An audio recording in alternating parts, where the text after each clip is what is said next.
Marami ang nanghihinayang pero kinatatakutan. Para siyang tao, hindi siya statwa.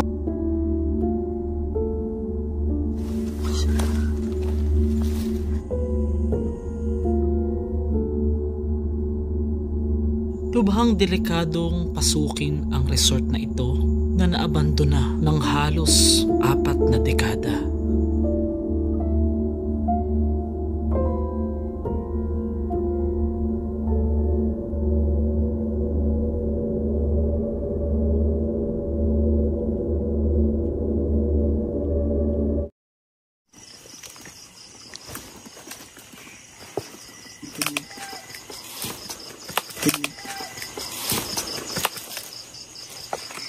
Kahit bigyan mo ako ng konting distance para kita yung paligid ko. Yeah, ang story. Ari talaga, may anak siya sa labas, mga professional. Yung mga anak niya sa una na, walang plano ba kasi hindi nila alam na mag-down sila ba. Sila yung nakapa-improve dito dati kasi sinulog, yung taga Mindanao, punta na dito. Marami silang business sa city. Sa saang lugar dati, sa Davao. Lahat ng lahat ng mga lugar may sila may. Kung tatanungin niyo po kasi ako ngayon, yung personal experience sa amin, binidyo ko naman kanina, wala po talaga kaming naramdaman na kababalaghan talaga. Pero nung dito kami doon sa may parang tree house, merong may na-record kami na parang naglalakad sa ilalim. Kaya natakot din kami nung una, akala namin baka may tao talaga. Baka po inisip namin na baka may adik o pero yung pagbaba namin, wala po kami nakita na tao. Ganyan talaga. Normal na sa kanila ang mga ganitong kwento, lalo na sa mga nagpupunta rito at dumaraan. Pero ang lokasyon ng resort ay nasa ibabaw pa ng bundok. Tatanungin kita, ano yung sa'yo bilang ginusto mong mag-vlog ng mga ganito din? Na mga urban places, mga nakakatakot? Bihira lang kasi yung mga taong may malakas ng loob na mag-explore ng mga haunted or abandoned places. Na i-inspire din ako kay Master Gala dahil simula ko lang una, nakita ko na kanyang consistency sa pag-upload ng video. So, ayun. Kasi ginagastosan namin to guys. Ako, gumastos din ako dito. Si Master Gala yung basta sumama lang ako gusto. Walang problema. Kaya nga sabi ko nga, yung mga maliliit din na nag-start pa lang, tulungan natin. Kasi doon din tayo nagsimula sa pagiging maliit guys. Hindi yung kailangan natin yung hila ng mga kapwa natin para bumaba sila. Saan tayo dadaan papunta doon? Yung pinakailalim ng tree house na yun. Yung may narinig tayong mga lagapak na or hakbang. Dito sa ibang daanan. Masukal na masyado. Ingat tayo ha. Yung mga gustong pumunta rito mag-vlog. Ito yung may kuweba, di ba? Nakabang din Takas may ahas din.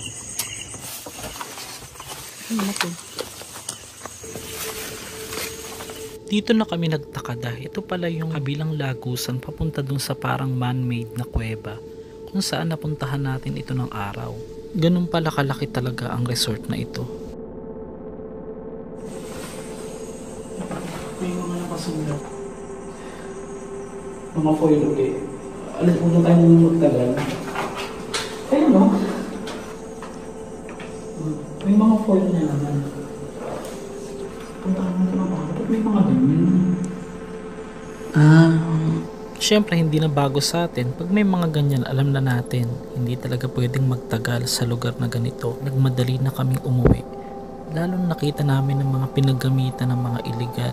Sa pagpunta namin sa pinakadulo at pauwi na sana kami, ay napansin namin na mayroong palandaan dito papunta dun sa mga swimming pool. Isang dating security guard ang na-confirm namin at nagkwento na totoo palang meron ditong isang bata at nalaman lang namin kung saan ang eksaktong lugar nung umagang pagpapalipad ko ng drone na pagbalik ko dito. Pero hindi ko inaasahan na dito pala talaga kami dadalhin. Hingal? Kaya pa? Hingal? Biglang gumuho. Kung sa gabi ay puro ilaw ang makikita mo mula sa itaas ng tree house na ito na ating kanatutungtungan ngayon, ay hindi mo akalaing ganito ko kaganda ang view sa araw.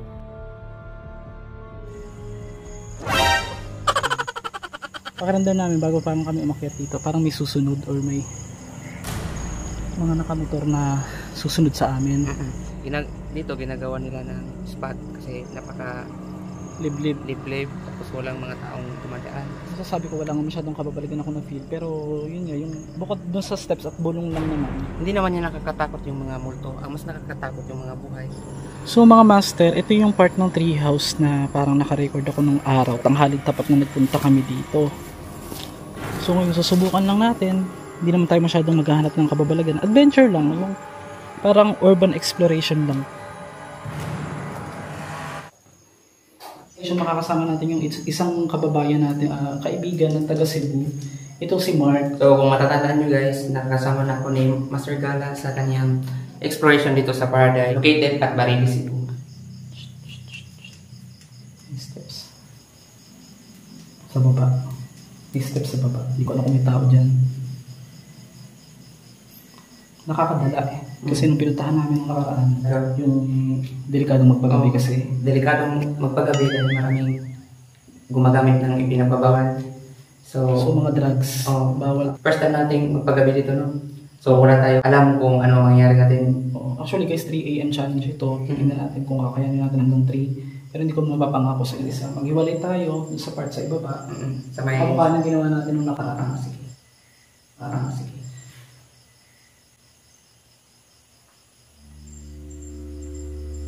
Walang ulan.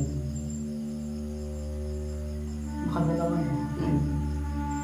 So ayun guys, so medyo may narinig kami. Steps. Lagapak na hindi namin alam. Hakbang. Ang inaano ko dyan kasi baka mamaya may adik or what na nagtatago. May dala ka bang kutsilyo dyan? May tayo dyan. May hagdan pa siya. Pansin yung sira-sira. Na-vlog ko na nga po ito ng araw guys. Gusto ko talaga pag minsan nauna yung araw, may kasunod na gabi.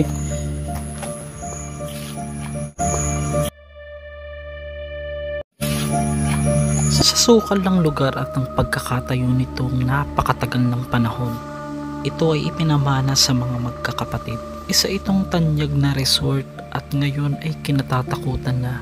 Sa pagpapalipad ng aking drone sa umaga ay ito yung aking mga nakita at hindi ko inaasahan na mapupuntahan ko ito ngayong gabi.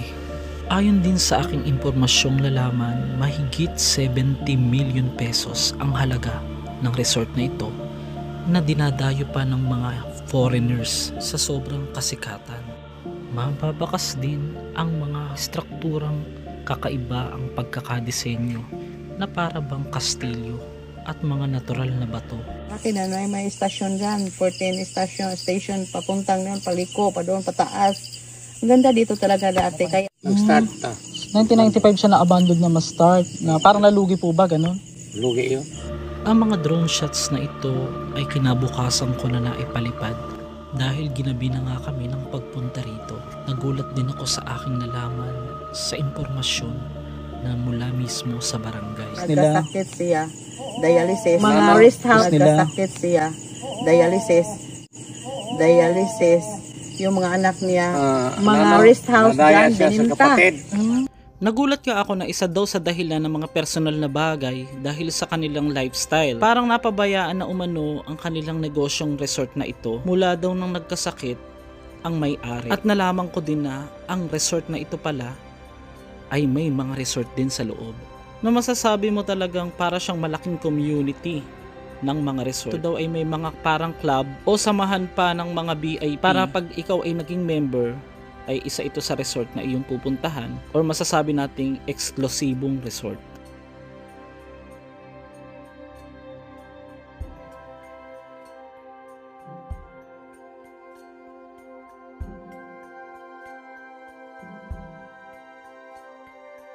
Maraming result dyan, sir. Maganda. Yung atop ba? Ang kapal. Pero sa ngayon ang nagmamayari ko, ilan po yung nalang, yung buhay nagmamayari? Yung ang namatay, yung ama lang nila.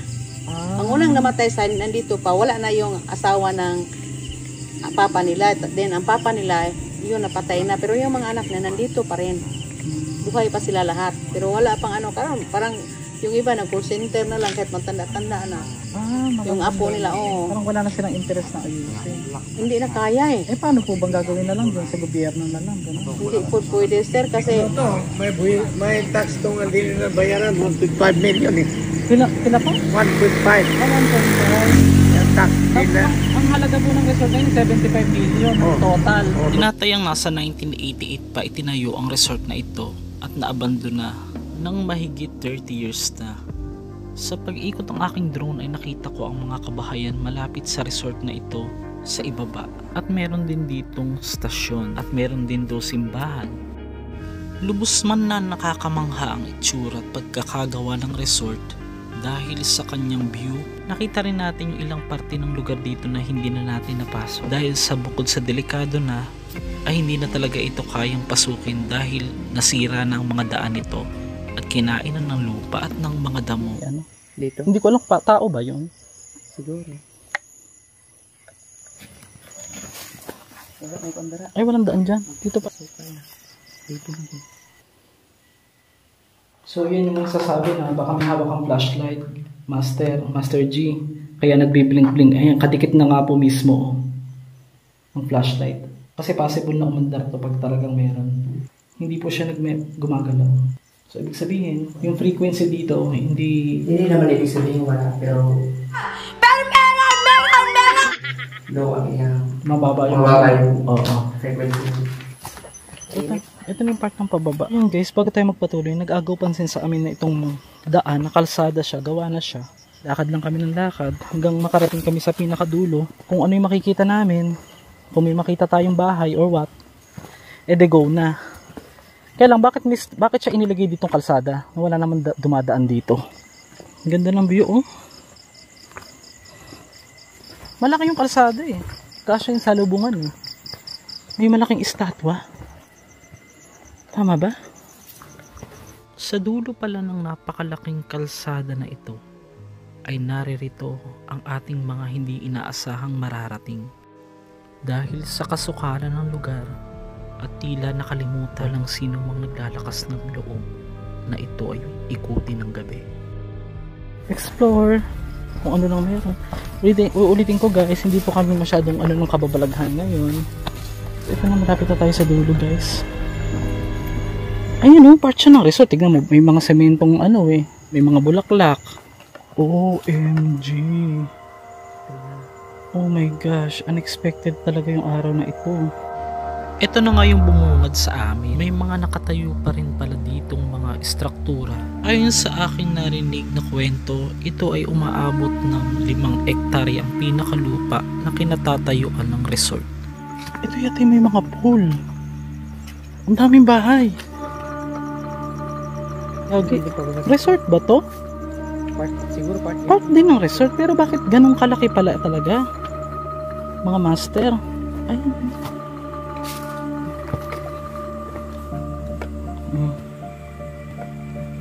Ingat na, huwag basang tumapak, baka ayan na, may building pala dyan. May pababa, ito yata yung pool eh. May pool sa ibaba. Ganun din. Tapos dito sila nag-overnight. Bakit parang sikreto? Sikretong resort na inabandona. Ang creepy. Ito na, pababa na kami sa sulong resort. Ang narinig itong agos ng tubig, no? Okay. Pakita mo. Ang creepy, parang ospital. Ba't gano'n? Sasabihin na, OA na si Master Gala. OA talaga ako, matagal na. Hindi pa ako vlogger, matagal na akong OA. Ano ba? Mindset ba? Mindset. Po, delikado.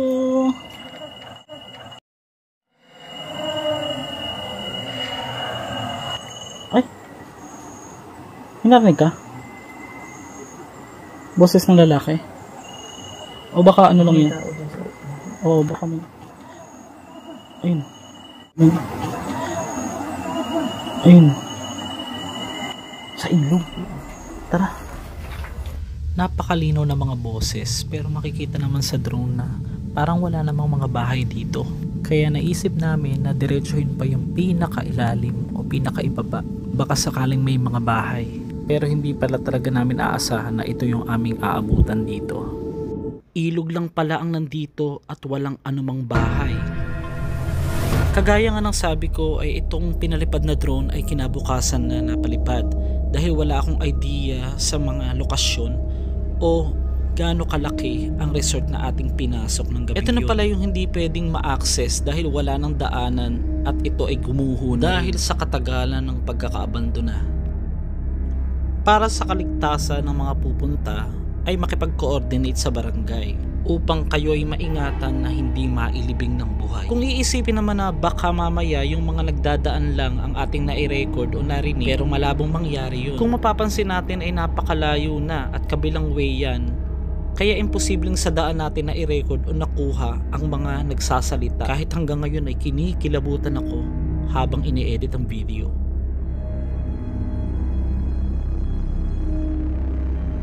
Medyo mysterious eh. Ito yung huling bagay guys, oh, na meron na naman kaming nakita. Tignan natin kung anong meron dito. Pool na naman. May pool na naman. Nang lumindol siguro. Hindi na to inano. Ayun, oh. Ang haba ng kalsada dong. Tayo titigil hanggat hindi na rin ma-explore. Hanggat hindi tayo napapatay. Charing wag. Ayaw. Ano nga ba talaga ang nakatagong sekreto sa isang abandonadong resort? Doon sa unahan. Atras ka. Yan, dito. Yan, oh. Parang may ano yung ilalim. May butas. Ay, may ano.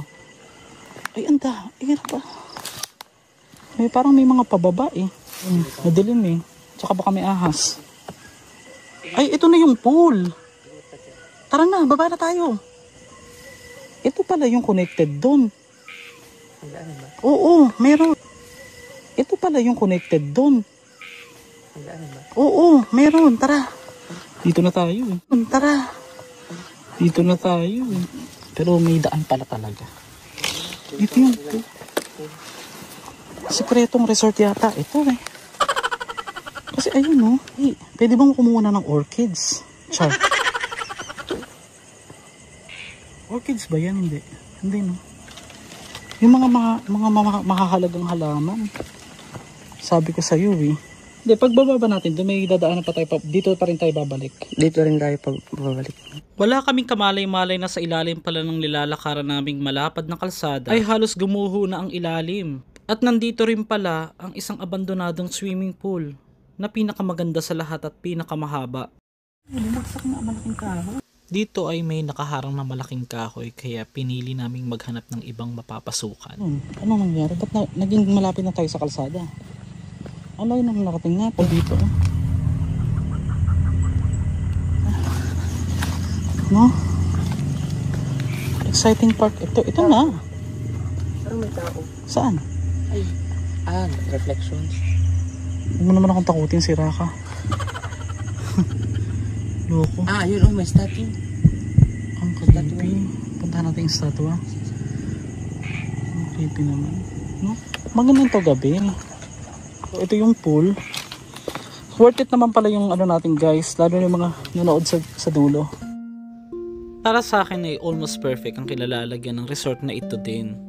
Dahil yung pinaka-pool na ating pinasok na ito ay isa pala sa pinaka-best part ng resort. Ang sabi nila ay meron pa raw dyan fountain nung araw. Itong mga bato sa gilid na ito ay ang inakala namin parang mga imahe. Sa parting ito naman yung aming pinanggalingan.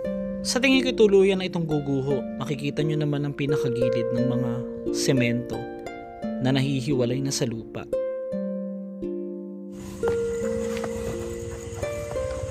Hindi siya statwa. Para siyang babae, no? Na nakatalikod. Hindi siya statwa. Posible naman walang daan to dito. Yan, palaka. Para siyang reflection or what. Paano naman pupunta dyan? Ganda ng view dito. Pag gano'n, tingnan mo. Gaganyan mo siya. Kulang atrasan. Dito na tayo.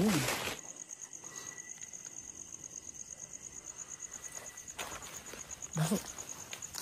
Baka ng tubig na? Bakit ipinatayo dito? Sige. Bakit ipinatayo dito? Sige. Out of nowhere, no? Uwi na, babalik na. Dulo na to. Wala na dito. Uwi. Wala na, may harang na to. Kita nyo ba? Rate mo yung exploration natin 1 to 10. 10 is the highest. Nasa mga 8 kasi hindi namin in-expect na makakaabot kami dito dahil hindi namin alam kung ano ang daan. So purely exploration lang ang ginagawa namin ngayon. Exploration na may konting kababalaghan. Konti lang naman. Konti.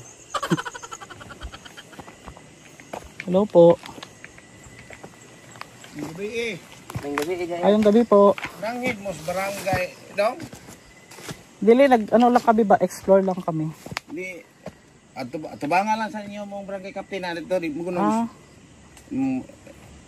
Ari mo dire manangid gyud mo sa barangay. Ay, wala kami kabalo sir. Kay na-explore lang kami. Kasi sa una man, ang sabi nila is abandoned siya. Oh, abandon pero dili gid na mosugot among barangay dire. Ngayon, wala naman ko kabalo na namin. Pag mga abandoned, mananghi pa sa barangay. Kasi sa 3 years na ko na pagbablog, wala man ko mga ganyan-ganyan. Kasi pag abandon na, kahit nga po ang mga menteryo, kasi mga menteryo talaga binablog ko, mga kababalaghan. So, kahit kabalo man sila na nag-vlog na ako dito sa una. Hindi, pwede ang doon lang ka sa kapitan kami mapaliwanag. Sige po. Plano din na po namin ipaalam din. Lahat ng mga nakuha namin video is may mga nakuha kami nagda-drugs. Na mga na video namin dyan. Oo. Na mga foil. So at least malalaman din ni Cap ngayon na meron ditong pasensya na po. Sige po, kausapin na lang po namin yung si Cap. Ang nagmamay-ari dito di ba patay na? Kaya siya na-abandon. Yung mga anak, Buhay pa. Kasi yung mga anak lang niya, ang story, yung Nalulungsa. may-ari talaga, may anak siya sa labas, mga professional. Yung mga anak niya sa una na, walang plano ba kasi hindi nila alam na down sila ba kasi ang yaman buhay. nila talaga dati dito. Hinanap ko ito sa pamamagitan ng drone ng umaga na. Nagulat ako na dito pala sa fountain na ito, sa mismong swimming pool na katabi, ay dito pala nakuha ang sinasabing bata na nawala ng dahil sa pagkalunod.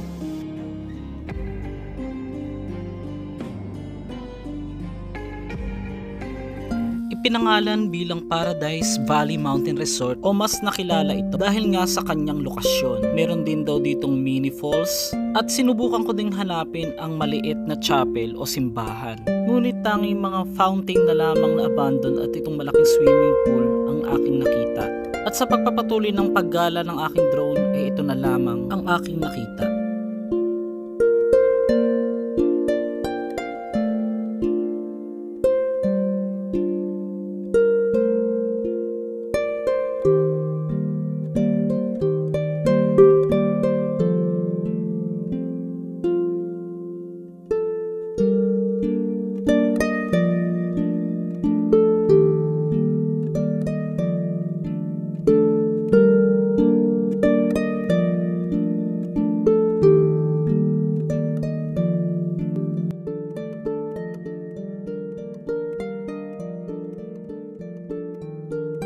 Hindi ko makakalimutan ang aking adventure dito at meron din akong natutunan na ang bawat bagay na ating pinaghihirapan ay dapat nating alagaan upang ang mga ito ay hindi mauwi sa wala.